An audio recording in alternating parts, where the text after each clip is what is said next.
In class, we ran into an unusual situation. And the question is, how come we can invoke a function even though it has not been declared yet?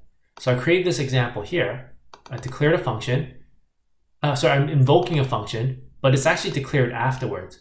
And yet this actually works because I created an HTML page and I linked to this hoisting1.javascript file.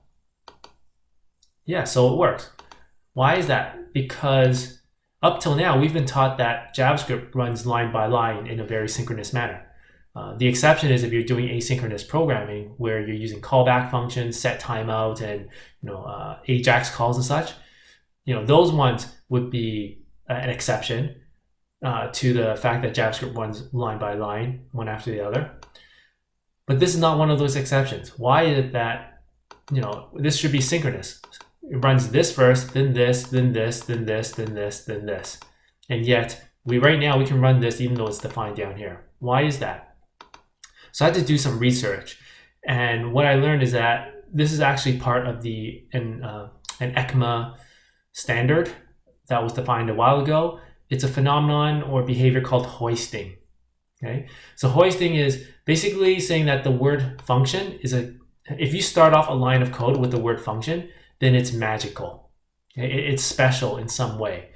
Because what JavaScript the compilers will do is that it's going to read through all your code and look for any instruction where it starts off with the word function first, take that declaration and load it into memory, then come back and then run your code again. Okay? So it might not be 100% correct, but it's something like that. And it is confusing enough that people have actually asked about it. And this person here, for example, said, how come I declared a function called fooCheck, but and within it, I can actually call this other function called internal foo, even though it's declared down here. And as we learned that if you put a return statement in a function, in theory, or our expectation is that none of the code afterwards gets fired or invoked. But this is not the case because declaring a function here actually works. Internal foo is being used before this function is declared. Right? So people have explained here that it's actually part of an older ECMA standard, and it's not something that everyone knows about. It's just difficult to understand. And yet another person explained it's actually something called hoisting. Okay? And they're just saying that the word function declaration is magical. Right? It's special. It's actually going to get first order treatment before running the rest of the JavaScript code. Okay. Now, I created a hoisting2.js. The difference between hoisting2.js and hoisting1 is that in hoisting1, I start off with the word function.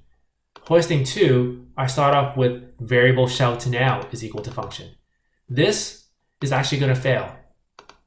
All right, so I'm going to go to number 2 and I hit refresh. This actually gives us the error that we would have expected at the beginning of class, because we've been taught that code fires line by line. So the reason this fails is because you have to make a distinction between a function, right? So right now, shout now is a function. This is a variable. So right now, shout1 is supposed to, or our expectation is that it is a variable. Okay? There's a difference between a variable that holds a function and a function. Okay, so let me kind of repeat that. There's a difference between a function and a variable that holds a function. Okay, in this situation, this is a function. So shout now is a function. And as we know, function gets read into memory first before we come back to run the JavaScript code. This shout now is not a function. Shout now is a variable that holds a function. And variables are treated in a synchronous manner the way we've been taught in class up until now. So we go line by line. So it's going to say, shout now, there is no function defined as shout now in our memory. So it's going to throw an error right now. If we were trying to look for the variable shout now, well, the variable is declared on line 3. So there is no function called shout now, so it fails.